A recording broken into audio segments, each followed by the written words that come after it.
Merci de nous rejoindre, hein. Vous êtes bien dans votre émission Direct Santé. Aujourd'hui, notre thème porte sur la santé mentale, un droit universel, hein. Donc pour ça, je suis accompagnée de Dr Toussaint, hein, qui est psychologue clinicien de la santé au CHU SO, et puis de la sœur Isabelle Aziablé, qui est directrice du centre de santé mentale Paul-Louis René, hein, qui est à Kégué. Donc elle est avec nous. Donc tout à l'heure, elle parlait un petit peu, présentait un peu le centre et la prise en charge, comment ils prennent en charge les enfants malades ou les gens qui viennent les solliciter. Donc il disait comme quoi avant, ça passait par, les gens passaient par la médecine générale, hein, n'est-ce pas ma sœur? Oui, madame. La médecine générale avant de Oui, avant. poursuivre le... Voilà.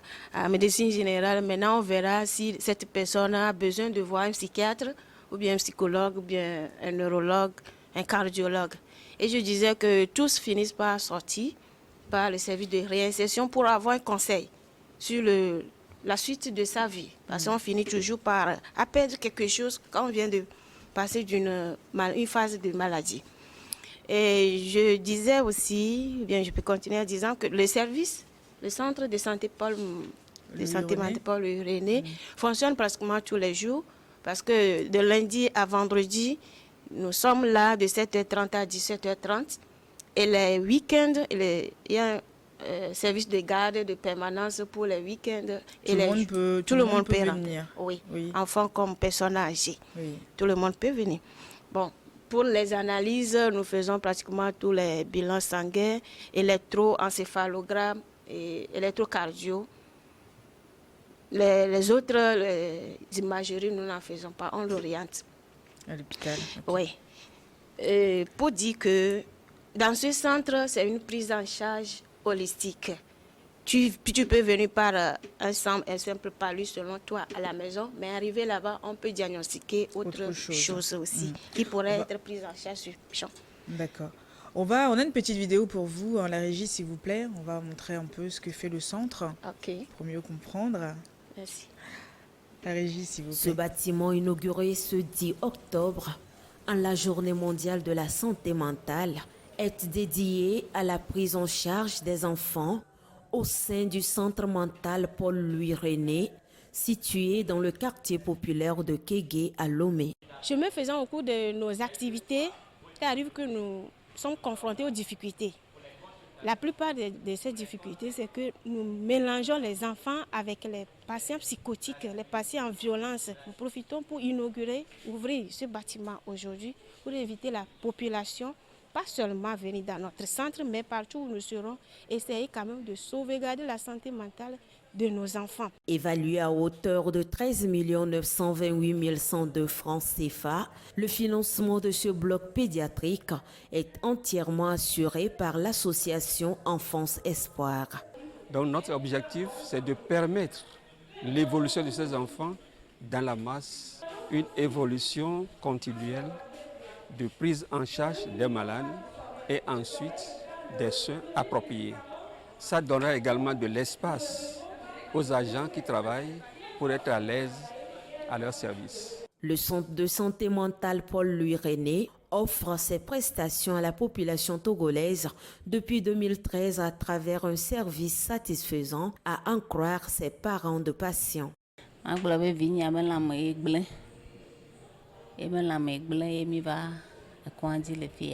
C'est la santé de mon enfant qui s'est dégradée et nous nous sommes retrouvés ici. On nous a réservé un accueil chaleureux avec des soins appropriés. Ils sont gentils, travaillent main dans la main parce que les enfants sont violents, mais on les traite avec patience.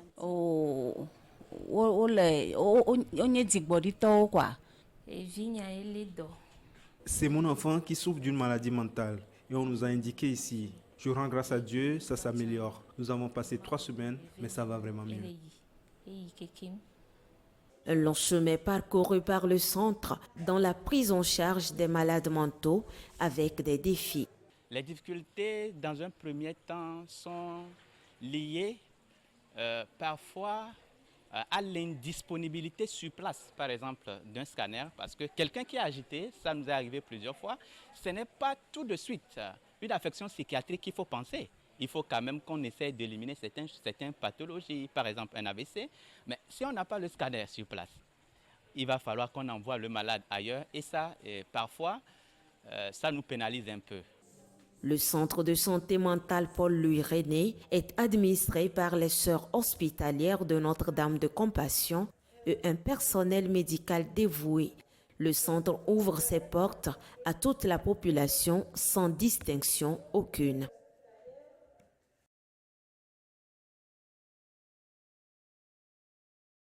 Donc vous faites énormément de choses, hein. Oui. Beaucoup de choses. Oui, on fait un peu de choses. Ouais. Et en plus, c'était l'inauguration aussi le 10, hein, le 10 octobre. Oui. Et le 10 octobre passé, c'était comme nous venons de le voir. Devant cette confrontation, nous avons sollicité de l'aide et nous avons séparé quand même les enfants de ces patients violents pour pouvoir les mettre dans une bonne condition pour les faire les soins, juste pour sauvegarder une bonne santé positive de ces enfants. Donc ce bloc pédiatrique est de 2 cabines et un hall à la capacité de 7 lits environ est réservé uniquement aux enfants de 0 à 7 ans. Et c'est ça que nous avons inauguré le 10 octobre passé pour mettre en exergue, ou bien de façon particulière, pour la journée mondiale de santé mentale.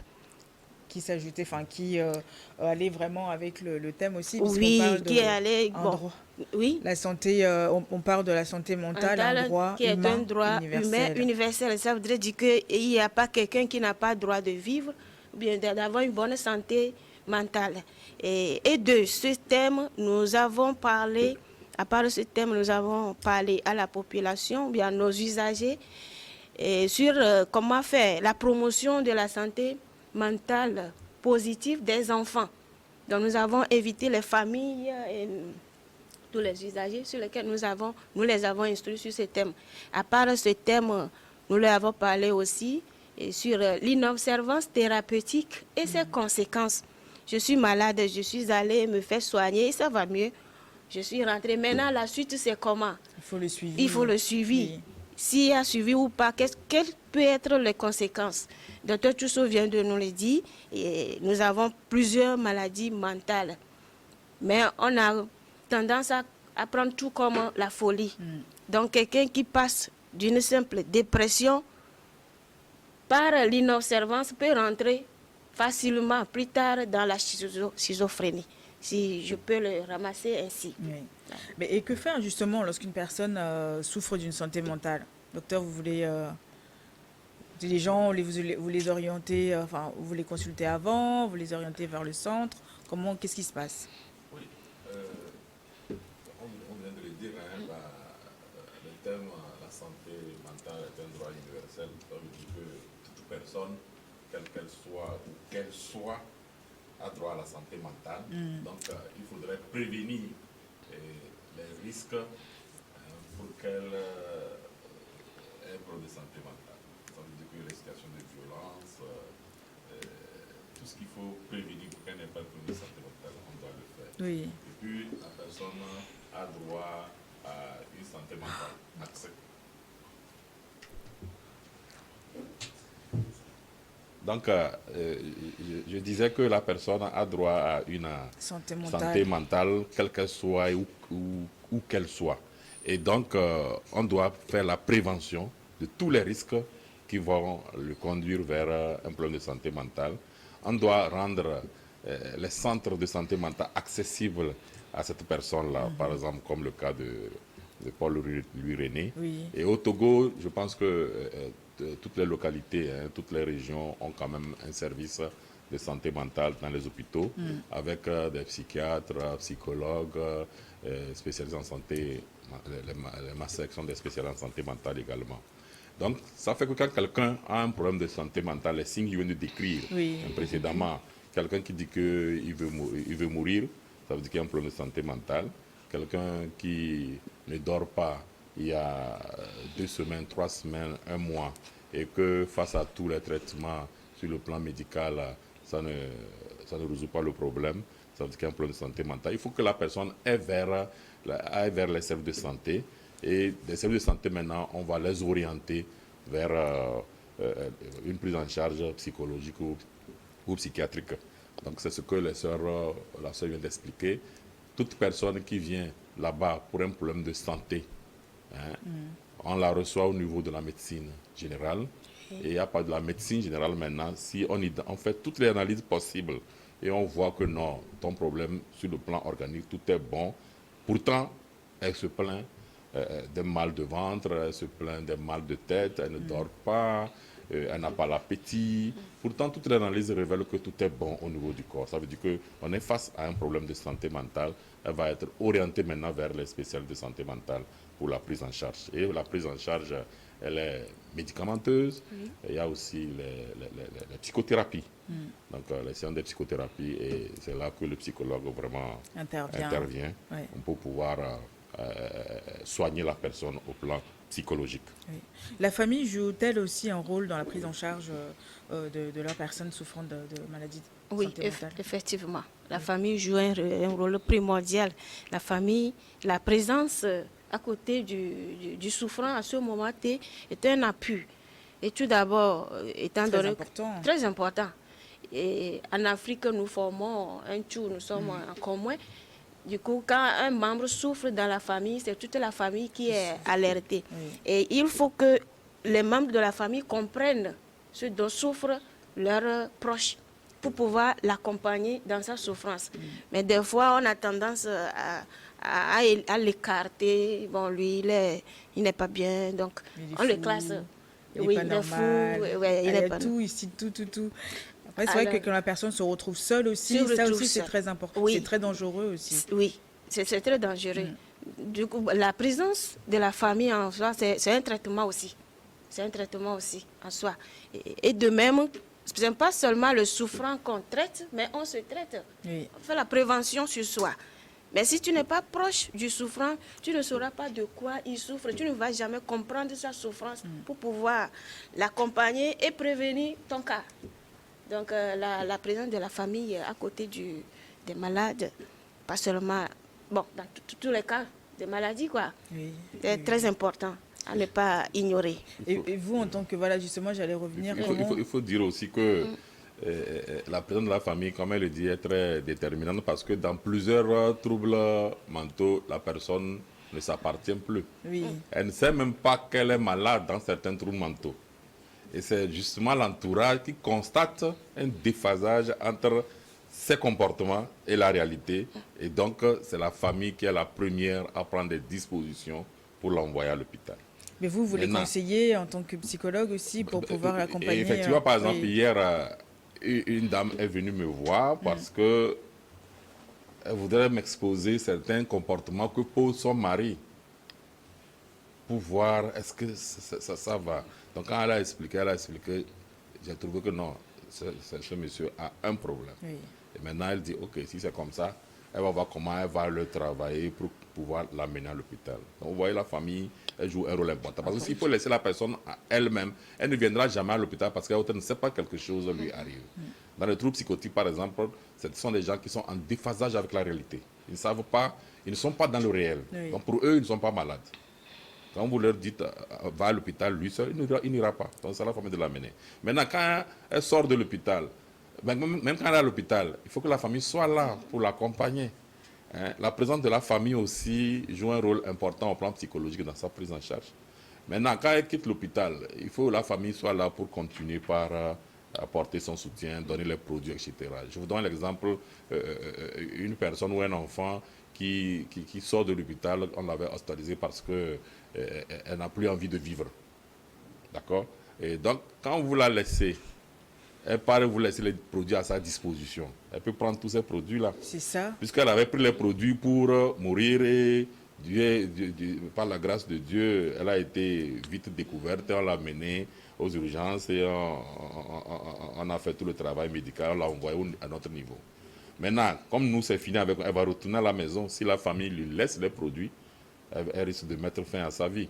Donc, la famille doit être là pour continuer par améliorer les relations avec elle. C'est surtout ça, parce que c'est souvent les difficultés relationnelles entre nous et notre entourage qui sont source de ces problèmes de santé mentale.